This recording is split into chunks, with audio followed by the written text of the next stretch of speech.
therapist guy is talking about that's done these thousands of consults, he's noticed 70% of the women have left the guys and moved into the arms of other men. It's a sad tragedy. It is a reality of the world. It is not a new phenomenon. 70%. He's trying to say 70% of women, that's his claim, will ditch their man in chaos, i.e. when there's a war. In particular here in Ukraine, he's trying to say that 70% of Ukrainians have abandoned their husbands in this country when it's a war and run off with men from other countries that they fled through. Really?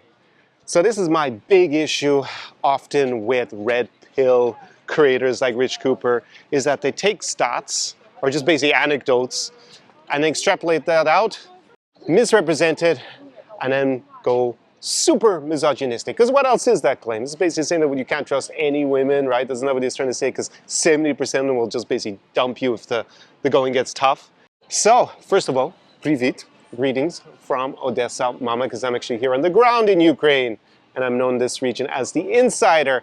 And obviously, Rich Cooper, I would highly doubt he's ever been in this part of the world that he's now claiming to know so much about and misrepresent. So, in today's video, I'm going to give you the real situation, because obviously we need to talk about this dreadful subject since he's brought it up, which is what happens when there is a war and you're in a relationship, and what is actually more likely to have happened here in Ukraine with the Russo-Ukrainian war. So let's get into it. Поехали!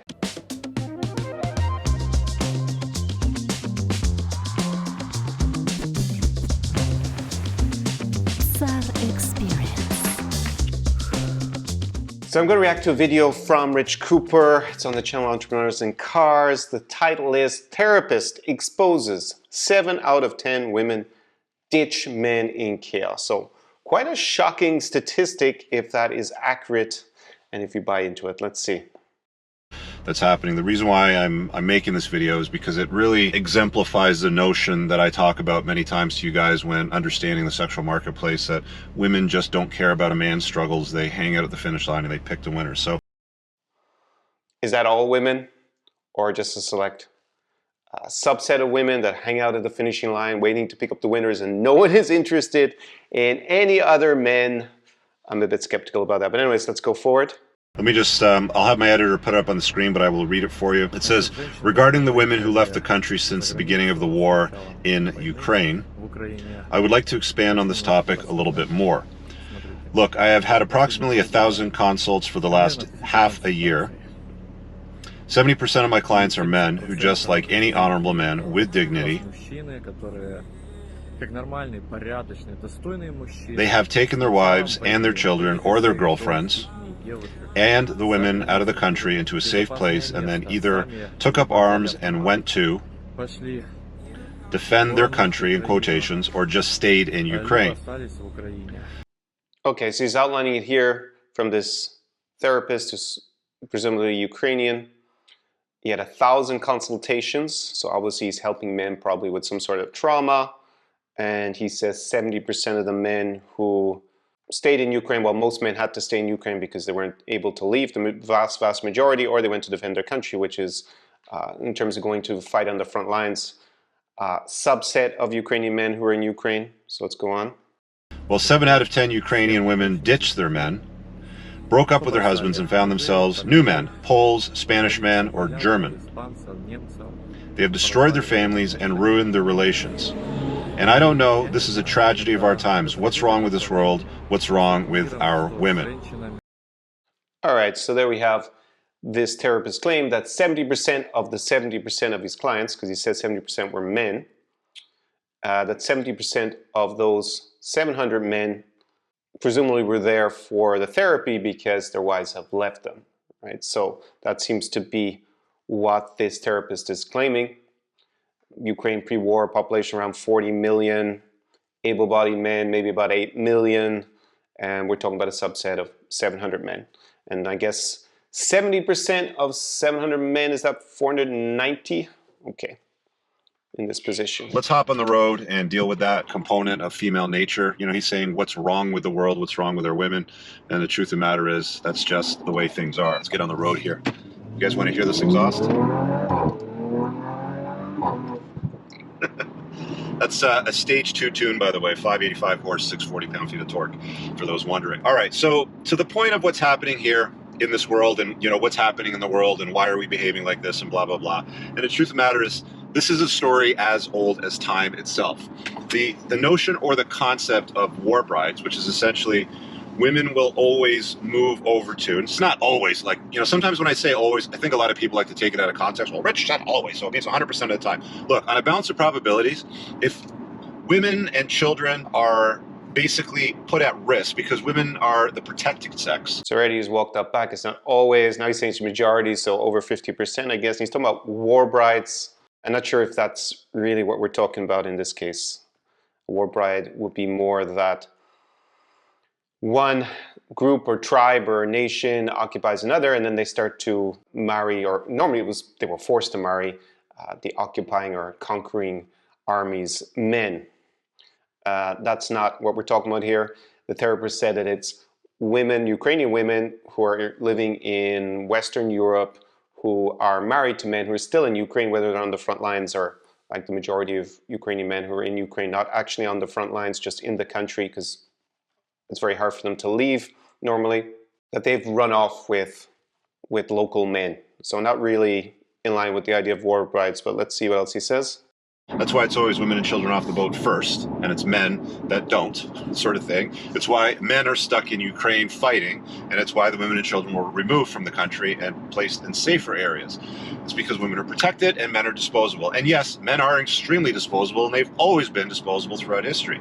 And what that means is, it forces women, because of their hypergamous nature, to find the best that they can get.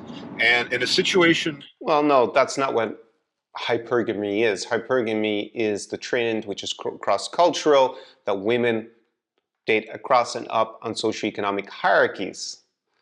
What he's saying is something different. He's claiming that women just inexorably want to get the best match that they can.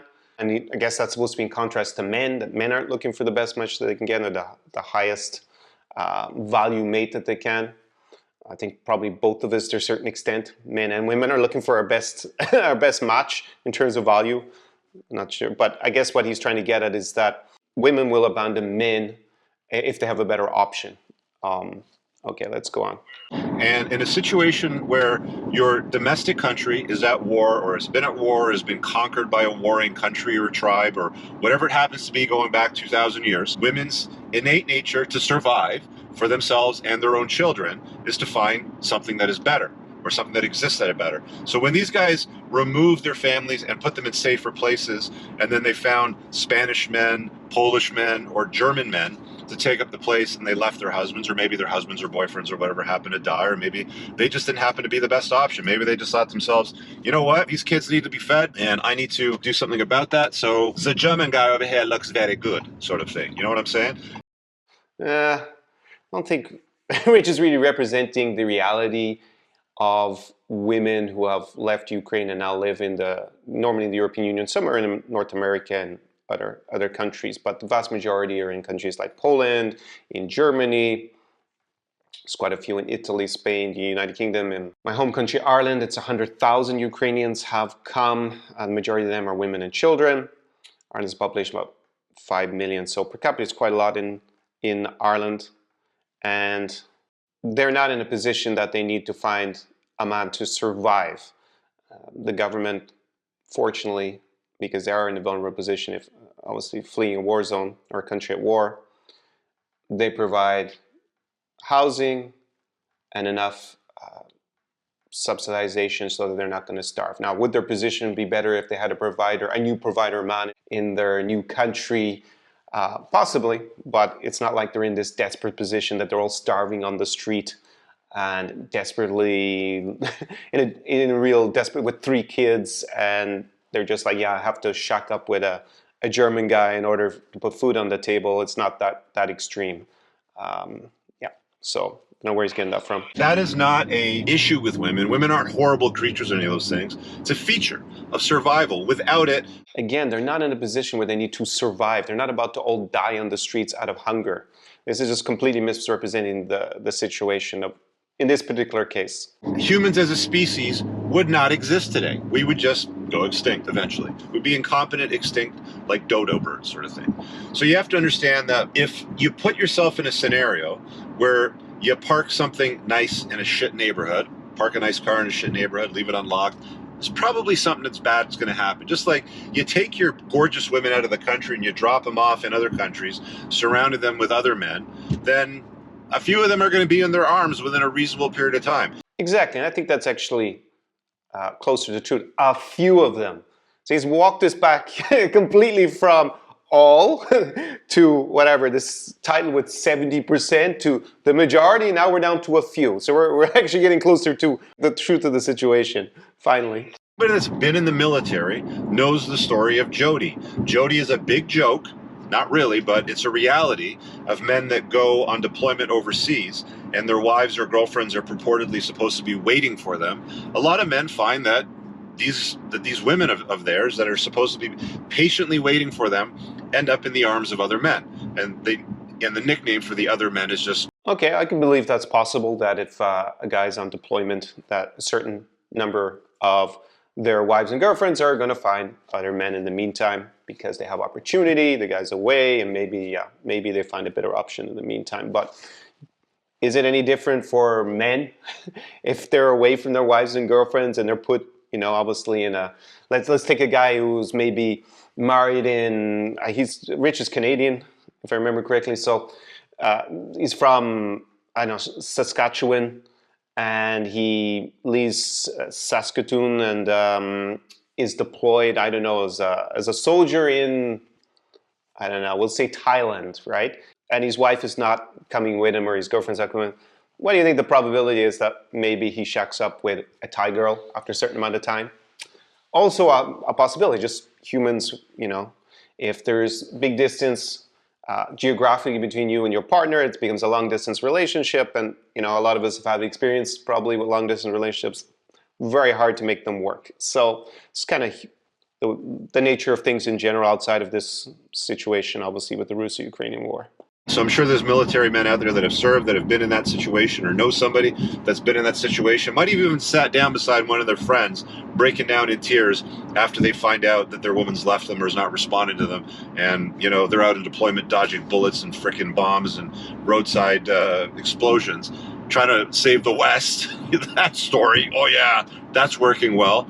And, we end up in these proxy wars where guys are throwing themselves in front of bullets or explosives under the notion that they're doing the right thing. Remember, they tell men and women very different things. Men have heard this narrative, you do what's right? You got to do the right thing as a guy. I doubt that Rich is a scholar of international relations and came up with that all these wars are proxy wars, apparently.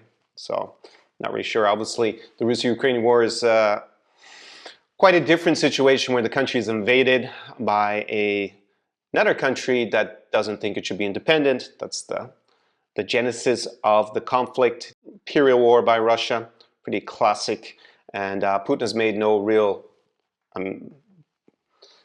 subterfuge. He hasn't created subterfuge around it. He wrote an essay even before this 2022 invasion claiming that Ukrainians, Belarusians, and Russians are all one people. So obviously the logical conclusion is that he doesn't believe it should be independent, but now everything's a proxy war. So he's kind of denigrating men, in particular who fight in wars of national survival. So he seems pretty anti the idea of nationalism. Kind of interesting. Okay, let's go on. Tell women, you do what's right for you, girl, right? And in certain scenarios like this therapist guy is talking about that's done these thousands of consults, he's noticed 70% of the women have left the guys and moved into the arms of other men. No, that's not what that's not what he observed. He observed that 70% of his male clients are in that situation, but he is a therapist that men go to when they have a very traumatic situation need help with. And having lived in this region, whether it's Ukraine or even Belarus, Russia, Poland, the Baltics, men aren't so culturally aware of their mental health and they need to go for therapy. It's pretty uncommon.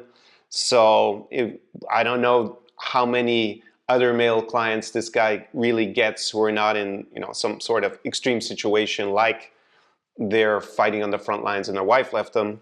for another man in Spain or France. So it's not 70% of Ukrainian women who are married or have a boyfriend have dumped their significant other for a French or Spanish or Polish man. That's not what the therapist is really saying. It's a sad tragedy. It is a reality of the world. It is not a new phenomenon. It is not something that's unique to that part of the world. It is hardwiring. It is infused in the DNA of our beautiful women out there who are capable of doing that. And, you know, it's not that they will all do it. It's that they are all capable of doing it. And when you understand the capabilities of women and what kind of risks exist.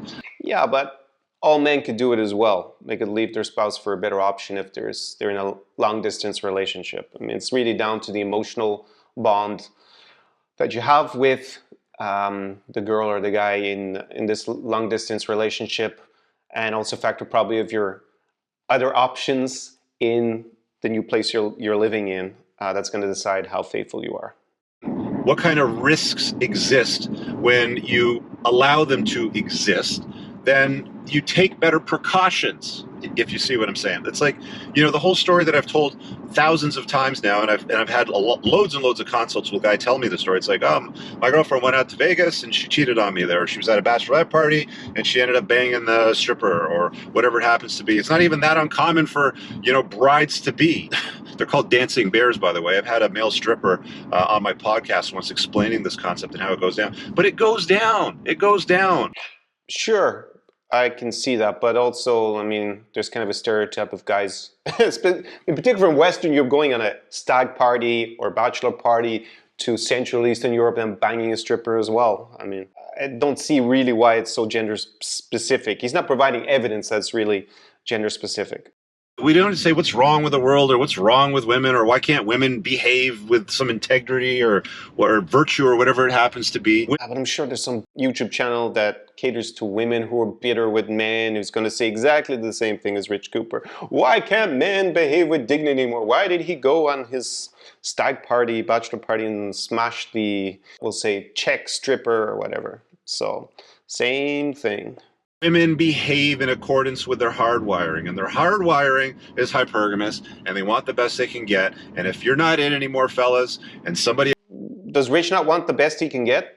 If not, then that seems a little bit unambitious. Something that really irritates me with, I guess, the Manosphere Red Pill is that they take these concepts and then they kind of try to change the meaning and make them into this terrible thing.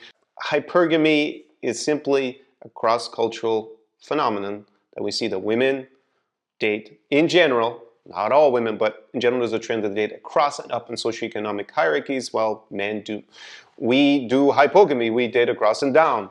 Why? Because we're more interested than women on average in the aesthetics, how the woman looks physically, than we are about her social status. It doesn't mean we ignore social status, of course, but it's not as important to us.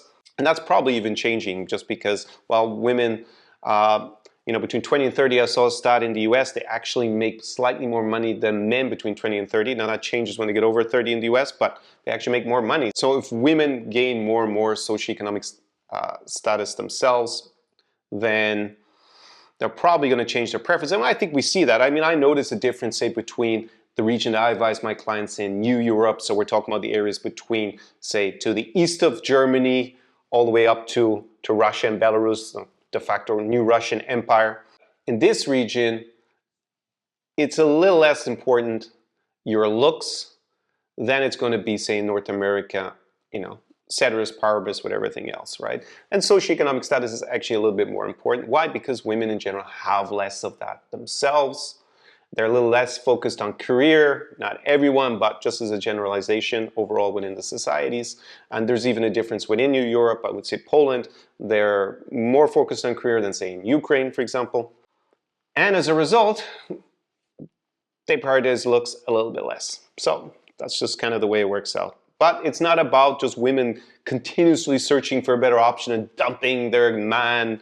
I mean, obviously, if there are some women who are like that, there are some men like that.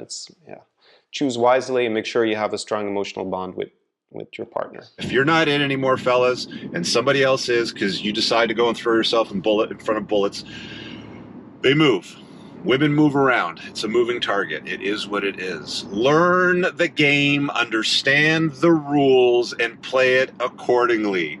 That is the ultimate message that I'm trying to convey to you guys here. Stop sleepwalking through life thinking that girls are sugar and spice and all things nice, like the nursery rhyme said when you were kids. Nice nursery rhyme, eh? How's that working out for you, would be the way that I would put it. One of the first things that I tell guys... Yeah, just in general, don't be naive about human nature. That kind of goes without saying, whether you're dealing with women or men. On a private one-on-one consult with me, and they start listing all this dumb shit that led up to the failure or the breakdown or the cheating that occurred. It's like, how did all those choices, how did all those decisions, how that plugged in programming... Yeah, I don't understand why Rich Cooper still lives in Canada, by the way. And this is also something I've noticed about a lot of these red pill content creators, is like they tend to not leave North America at all, even though the dating market there, for example, in my opinion, is a lot less attractive than being, say, in the region I have my clients with, New Europe, as I said. Most people probably refer to it still as Eastern Europe, but that's not the best definitions, really. New Europe is where you want to be right now. And why don't they leave? Why is this guy, he's had this channel for how many years, and he's moaning about women in the West. He really means the Anglosphere in reality. Why not move? Why not move? And also, why don't I see him? I mean, I looked through his content. I don't see any hotties. Like, he's not dating anyone that he's showing at least who's super hot or anything. Yeah, it's just, he's there bloviating in his car. Not that I disagree with everything he said, obviously, but yeah, why don't these guys date hot girls and move if they don't like the dating culture in North America? Instead of complaining about, well, I guess they have a big audience on YouTube and that's how they make their money, complaining rather than finding solutions. So personally, I listen very little to what these kind of guys have to say, especially when he talks about what's happening in Ukraine. Rich Cooper, I'd be very surprised he's ever been anywhere near Ukraine at all. Never mind, don't see any evidence he's ever been to Russia, to Ukraine, Eastern Europe, or New Europe, ever. So really, who cares about his opinion? It's not an informed opinion. So let me give you a little bit more of an educated response to what's happening here in the region and with respect to Ukrainian women. And I've spoken to a lot of friends, whether they're guys here in Ukraine, women, women who've left, women who work with women looking for men.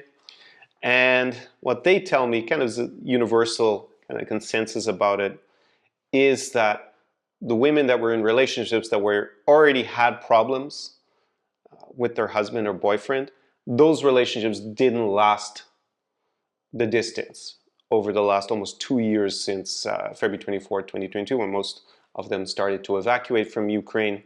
And that's not really a big surprise. As I said, it's turned into a long-distance relationship. If there wasn't a strong emotional bond, there were already problems then. It's not like also that all the guys are all fighting on the front line. Those guys fighting on the front line more or less seen their status actually increase and quite dramatically amongst Ukrainian women.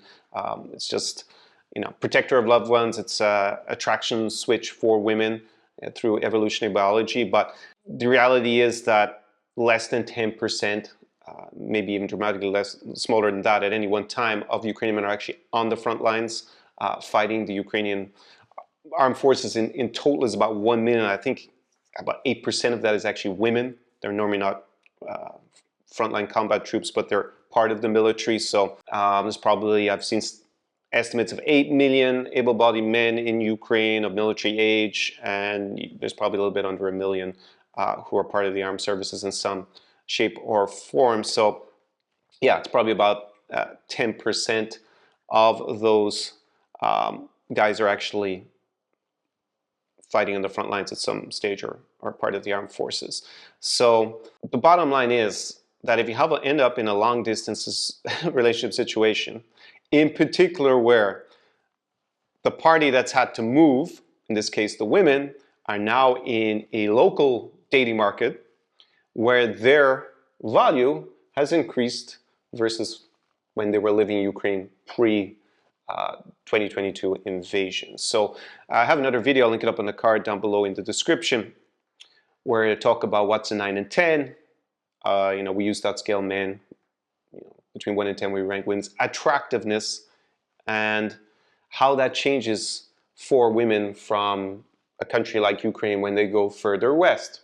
Basically, on average, in the countries they go to, whether it's Germany, whether it's Poland, whether it's Spain, the United Kingdom, Ireland, when they get over to Canada, to the US, in general, the women in those countries are on average less attractive. And as men, the first thing definitely we notice, not the only thing we judge women on, is their physical attractiveness. They're just going to jump up, depending where it is, 1 point out of 10 or 2 points out of 10, maybe even 3 points out of 10, just by moving to a country further in the West. And in general, socioeconomically, because Ukraine is a poorer country than the countries they're moving to.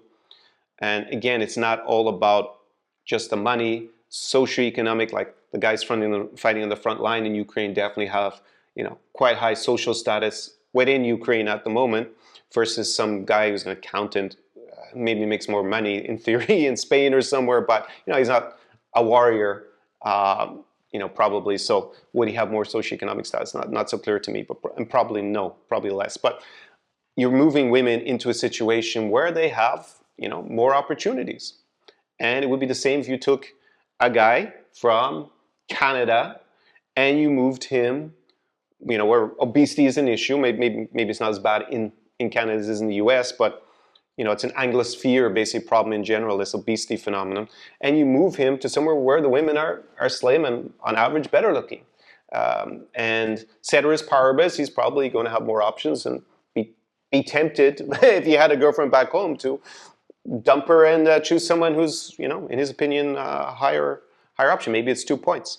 Don't want to make it sound so easy, because a lot of other YouTubers watching a matchmaker the other day, and he was claiming that my doing it the way that I advocate just means that you're automatically a playboy if you come to Moldova or if you come to Poland. But it's not that easy. It's not the case just moving.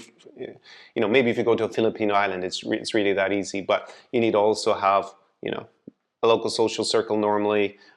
Learn the local language, and actually spend a good amount of time so you're seen as a guy who actually moved there. They're the 3 things that I think are important for demonstrating your value when you move to New Europe. But, if a guy's figured that out, he's probably going to have way more options. And, maybe he was dating a 6 back home. And, probably if he moves to this region, he could date an 8 if he does it right. So, is he going to stay? Let's take a diplomat who's assigned to Chisinau, Moldova, for example, and he's dating a 6-pack in Canada, long distance relationship for 2 years. Is he gonna stay with the girl back home? A lot of guys are not, that's for sure. So I think it's that's the phenomenon we're seeing, and that's the consensus feedback I've gotten from Ukrainians, is that most women have not dumped their men. In fact, a lot of them are waiting and hoping that they can actually move to where they are if that's convenient for them, or they've actually moved back to Ukraine. In the meantime, about 1/3, it may even be over that at this stage, of Ukrainians who evacuated, who are mainly women and children, they've actually come back to Ukraine since, and obviously the war is still raging. So if Ukraine continues to liberate territory, one would expect that would actually even increase further going forward. So it's not that this crazy sensationalist title that 7 out of 10 women ditch men in chaos. Maybe it's closer to the truth that a lot of people, well, he actually walked it back to just a few at one point, a few women will ditch their guy if there's a long distance relationship and they suddenly have a lot better options. So that's what I'll say about that. As I said earlier, my issue with a lot of this red pill content, it's just quite sensationalist, and it's from guys who don't really seem to have many receipts either for being successful with women, and they basically, misery loves company, so they just complain and they attract this audience, quite a significant audience of men who are either young and don't have much success or a bit clueless about how to approach dating women, or there are guys who recently divorced from countries like Canada, the US, where the family law is against you if you are the socioeconomic higher part, which is nearly always the man in a divorce case, and they basically, get put through the ringer, I think is what we say, in the divorce courts, in the family law courts in the Anglosphere, I would say, but, North America and Western Europe to a certain extent. So the solution for that, if you want to avoid those kind of things, do what these guys are not doing, which is basically geolocate. GeoMax, as it's known, is one thing you can consider. Obviously, you need to have a way of, either you're already independently wealthy or you're going to have to manage your revenues remotely, and that's not so easy for everybody. But you can put a plan in place to do that over a certain time period. GeoMax, not just come and expect every woman in New York to be throwing themselves at you, but set yourself up, and with the local knowledge, as I said, local social circle, learn the local language, and spend a lot of time. Actually, you don't have to move 100% of the time, but I always recommend at least 3 months a year, so that you actually have some longevity in new place. And then do what the other general things, which a lot of Rebel content is about doing, like increasing your value overall. So make more money, get in shape, right? Work on your communication skills. Don't be naive about women, right? The kind of, I guess, what would be known as game. And improve your social status as well, just overall, and work on your social media so you can demonstrate it. That's what I'll say as a formula for success. And but don't listen to these kind of sensationalist kind of crap, because basically this is just designed to attract a lot of, I guess, hurt and bitter men who are just going to complain about women together, and that's just toxic. I love women. So, but just make sure you choose, if you're going to have a long-term relationship, choose a good one. So I'm taking a stroll here in the aptly named Parc Périmohy, Victory Park, as that is the aspiration for this country at the moment, to have full victory and restore its legal, de jure, internationally recognized borders. And with the Russo-Ukrainian war, I have not been bringing clients since it started here to Ukraine. Obviously, haven't been bringing them either to Russia or to Belarus. Perhaps in 2024, I'm going to remain optimistic that I will be able to bring clients here in person for the in-person experience in Ukraine.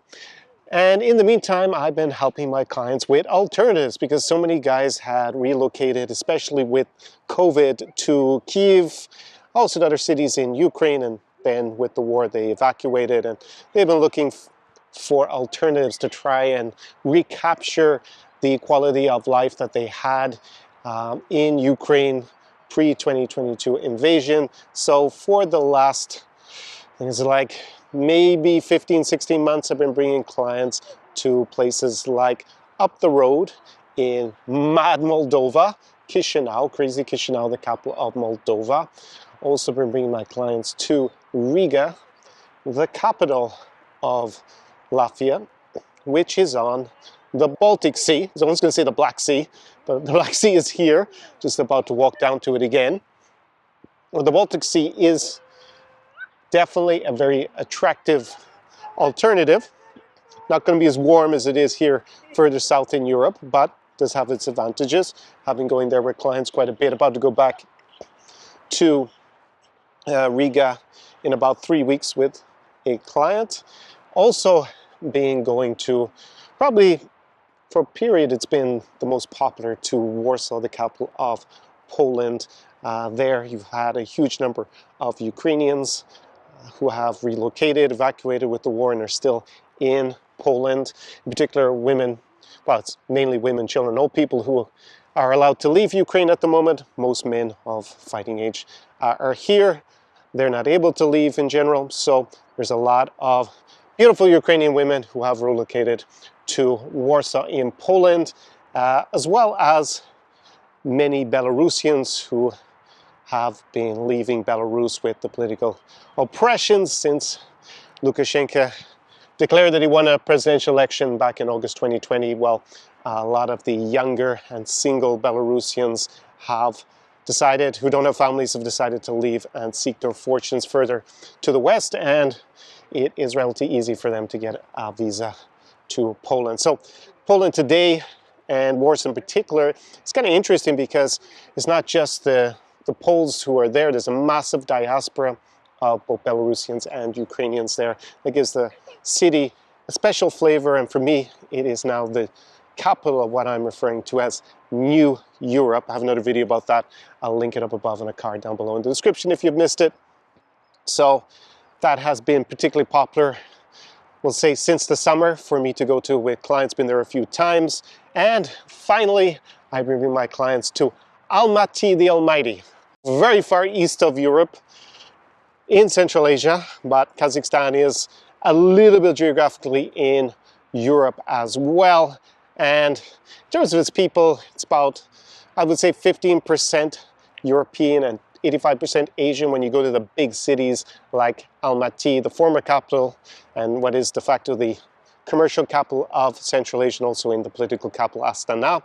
And Almaty is just an absolutely fantastic place with beautiful nature. You got the mountains nearby, the lakes and the canyons, and it's full of friendly Kazakhstanis as well. And it's a pretty good place to go and spend a few months. Many of my clients are looking for places where they can spend, 3 to 12 months a year, at least 3 months. Not going as tourists, just on a once-off for a weekend. And Kazakhstan for most people is a long way away, so you definitely don't want to be going for a weekend. But yeah, normally when we go out there, we go for months, so probably this December we will be spending most of it in Kazakhstan. So if any of those places are appealing to you and you think that you're a good fit to go with me there in person and live kind of like the insider experience with your insider for the region, then down below is a link to an application form, because to live the in-person experience with me, it is by application only. We go through a screening process, and actually only a small number of guys who fill out the application form end up living the Zara experience. But there might be other ways that I can help you if it's not a good fit for the in-person experience. It's still worth your while filling out the application form. But in particular, if you are new to my content, then I have 3 playlists that you should go and check out before you fill out the application form. And the first one is some of those cities I've just outlined where I bring my clients to, plus some of the cities that I used to bring my clients to and live the in-person experience. I have those with vlogs, with a few client testimonials put together to give you a stronger flavor of what my in-person experience involves. In particular, the more recent editions of the experience are focusing more on social circle and help you develop that out, whether it's networking with locals or foreigners who have similar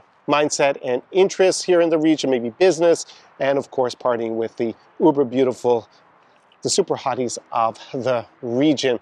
And then that's a nice segue into the second playlist, which is my set of tutorials for dating the 9s and 10s, the Olympian level beauty here in the eastern part of Europe, central and eastern part of Europe. And thirdly, we have my Vodka Vodcast series where I dive super deep into the real man mindset, nastoящий mujik, that you need to be successful here in this part of Europe or into Central Asia. If we're going to talk about Kazakhstan, I have over 50 hours there. And that will let you to really understand a lot better what is involved. And it is quite different to what you need to be in order to be relatively successful, I guess, in Canada, where Rich Cooper is hailing from. So once you've done that, if you're new, if you've already been watching my content for a few years, then probably you're already familiar with most of those videos. And down below is an application form for the in-person experience with me. And I am having less and less free weekends because the in-person experience is becoming increasingly popular. I think maybe because I have more locations, more countries involved than I did in the past, like mainly with COVID.